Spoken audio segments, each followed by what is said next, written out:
Former Israeli Prime Minister Ehud Olmert signed an agreement with Nasser al-Qadwa, nephew of former Palestinian Authority President Yasser Arafat, on July 17, 2024, where they agreed to work together to promote the achievement of peace in the Middle East through a successful application of the two-state solution with 1967 borders as a basis, according to documents published by N12 on Friday.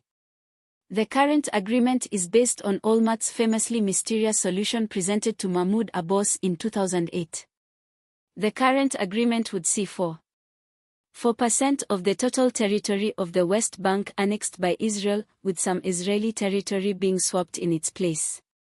They called for a mutual agreement on which locations to swap, taking into consideration security and practicality.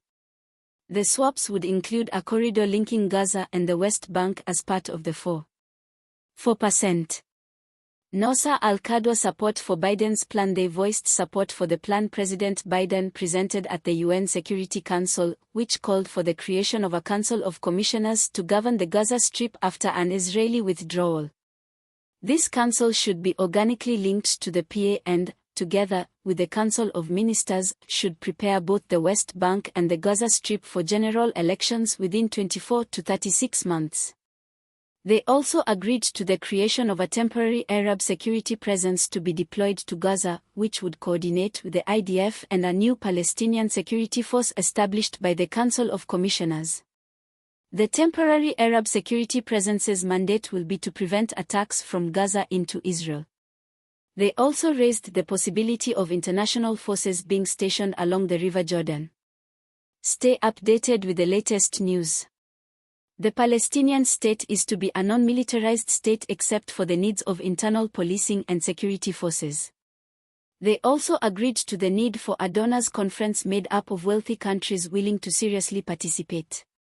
Partition of Jerusalem. Regarding Jerusalem, Israel will receive all of West Jerusalem plus any Jewish neighborhoods built after 1967. These will be included in the 4%. All Arab neighborhoods that were not part of Israel before 1967 will be part of Palestinian Jerusalem. The Old City is to be administered by a trusteeship of 5 states, including Israel and Palestine. The trusteeship will have authority in all areas according to rules defined by the UN Security Council. The agreement also recognizes the special historic role of the King of Jordan in the Old City. There would be no limitations on worship or movement in the Holy Basin. Jews, Muslims, and Christians will have freedom of access to the holy sites, respectively. No one country will have exclusive political sovereignty of the Holy Basin.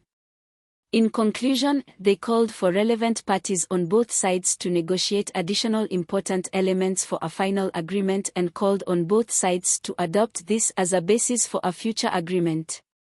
This is an article from the Jerusalem Post at August 31, 2024.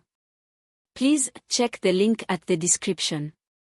Pictures gotten from internet and may not correlate with the audio. If you like the video, please subscribe.